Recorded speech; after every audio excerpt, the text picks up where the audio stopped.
Buenos días, nosotros vamos a hablarles sobre el análisis de componentes principales mixto. Este grupo está conformado por María Fernanda Moncayo, John González y Ronald Mayorga, quien les habla. El objetivo de este trabajo es realizar el análisis sobre una base de datos que contiene variables múltiples de tipo numérico o cuantitativo y variables de tipo cualitativo o carácter, con el fin de obtener unos gráficos de correlación entre estas variables y poder interpretar la información de nuestra base de datos para poder tomar decisiones al respecto. ¿En qué consiste el método de ACP mixto? Consiste en describir y analizar los dos grupos de variables, cuantitativa y cualitativa, como lo dije anteriormente, para realizar una iteración entre estos dos análisis y reducir la información a unas componentes principales que agrupan un porcentaje de variabilidad de nuestras variables iniciales. Este método es mucho más versátil que el ACP que vimos en clase, porque no solo nos permite llevar un análisis sobre las variables cuantitativas, sino también sobre las variables cualitativas simultáneamente. Elaboramos este diagrama de flujo para mostrarles a ustedes el paso a paso para el desarrollo de la metodología. Básicamente consiste en 3 pasos. El primero es seleccionar o elegir una base de datos de nuestro interés.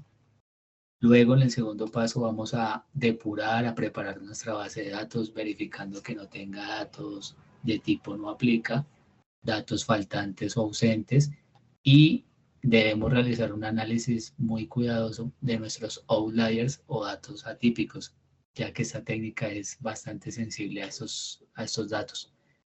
Por último, llevamos a cabo el procesamiento de datos, verificando si la base de datos que escogimos tiene 100% variables cuantitativas. En el caso de ser así, realizamos un ACP común y corriente como el que vimos en clase. En el caso de tener variables mixtas, lo que vamos a hacer es separar las variables en dos grupos, un grupo de variables cuantitativas y un grupo de variables cualitativas.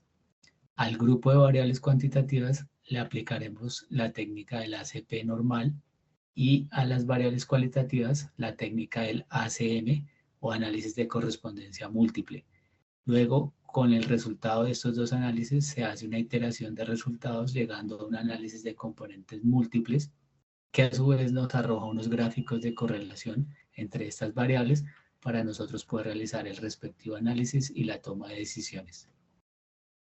Una de las limitaciones que tiene esta técnica es que no ofrece resultados satisfactorios en muchos problemas de clasificación o regresión, por tratarse de una técnica no supervisada.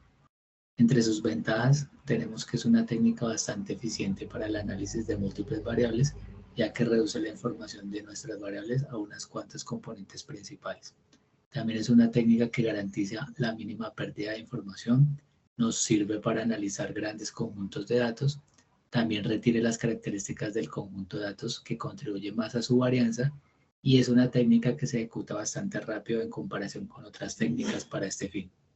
Entre sus desventajas tenemos que es una técnica bastante sensible a los datos atípicos, por lo que es importante depurar y preparar muy bien la base de datos antes de llevar a cabo el análisis. También tiene una desventaja y es que las nuevas coordenadas ya no son variables reales producidas por el sistema, por lo que la aplicación de esta técnica al conjunto de datos hace que se pierda la capacidad de interpretación. Entre sus supuestos tenemos que para el análisis de esta técnica se toma como referencia las dos componentes con mayor acumulación de varianza, que normalmente suelen ser las dos primeras que arroja el análisis. También es importante tener en cuenta que entre más porcentaje de acumulación de varianza tengan estas dos primeras componentes, menor va a ser la incertidumbre de nuestro análisis. Y por último, debemos verificar que las variables de nuestra base de datos tengan correlación alguna, porque si no existe correlación entre ellas, es imposible llevar a cabo el análisis con esta técnica. Bueno, la base de datos que nosotros escogimos es una base de datos que analiza el rendimiento de los estudiantes en la educación secundaria para 2 escuelas portuguesas.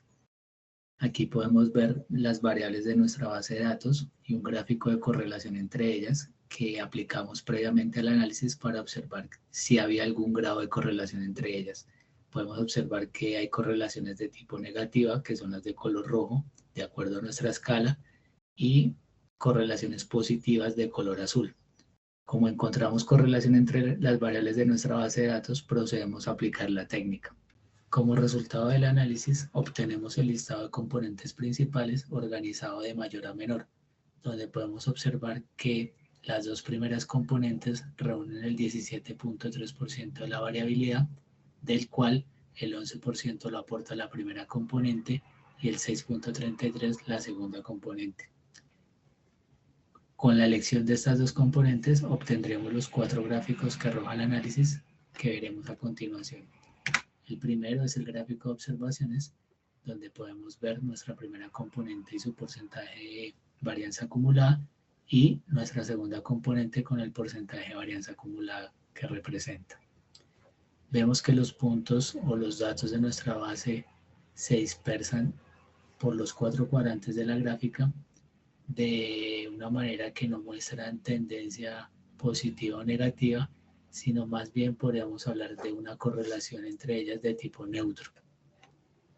En el gráfico de variables podemos observar cómo se distribuyen nuestras variables en los 4 cuadrantes de la gráfica, dándonos información, por ejemplo, sobre el sexo de los estudiantes.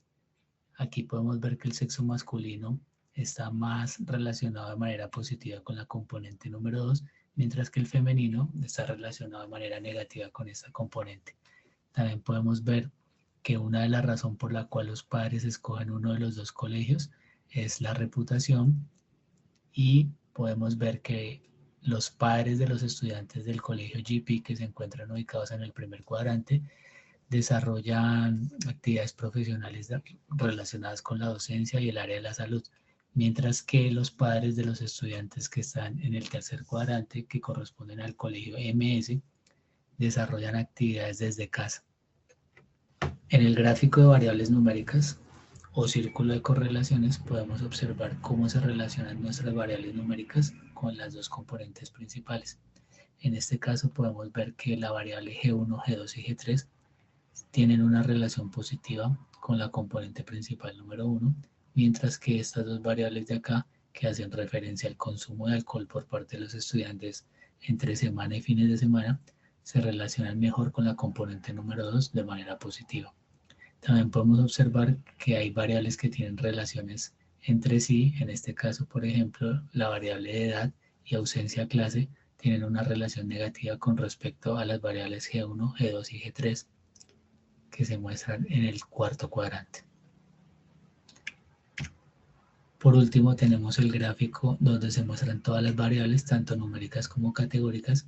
Aquí podemos ver que las variables que mejor se relacionan con la componente número 1 son la G1, G2 y G3, que hacen referencia a las calificaciones, al igual que esta categórica que hace referencia a las personas que quieren cursar un estudio superior después del colegio.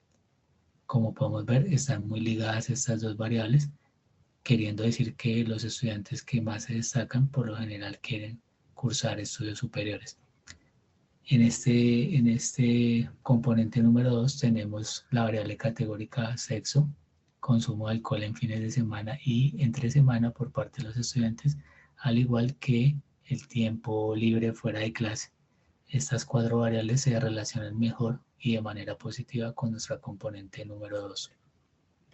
Por último, como conclusión, de manera general se puede observar claramente que dividir las variables en grupos resulta mejor para la visualización y comprensión de los resultados. El ACP ayuda a reducir la dimensión de la data siempre y cuando las variables estén correlacionadas y sean de tipo numérico. En este caso, por tratarse de un ACP mixto, esta correlación entre variables no es tan alta, y esto hace que la dimensionalidad de la data no se logre como se logra en el ACP normal, sino que simplemente se llega a un análisis de dos componentes que muestran la mayor acumulación de varianza. Al tratar con variables mixtas, como lo dije anteriormente, la correlación entre estas variables es menor y esto genera un mayor número de componentes principales, que es algo opuesto a lo que ocurre en el ACP normal. En el ACP normal logramos reducir la dimensionalidad de nuestra data. En este caso no, en este caso el análisis va más por el lado de varianza acumulada de nuestras dos primeras componentes. Y por último, Como resultado del ACP mixto, se obtienen todas las variables que acumulan la varianza de mayor a menor tamaño, más no se hace una reducción de dimensionalidad. Esto fue lo que pudimos concluir y observar con el análisis y la puesta en práctica de esta técnica. No siendo más, muchas gracias.